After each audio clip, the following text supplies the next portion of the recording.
Display light solution please work full support इस model में display की लाइन कहाँ से कहाँ जाती है देखते हैं हम।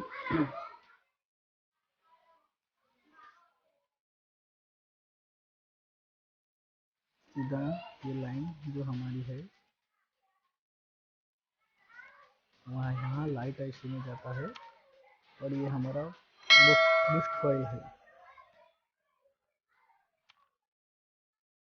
जहाँ से वोल्टेज बूस्ट होके एलईडी ए लिखा है वहाँ पे जाता है तभी हमारा लाइट जलता है। और यहाँ पे भी PS 1.8 वोल्टेज आता है वो भी हमें चेक करना है। अगर वो नहीं आ रहा है तो भी हमारा लाइट नहीं जलेगा।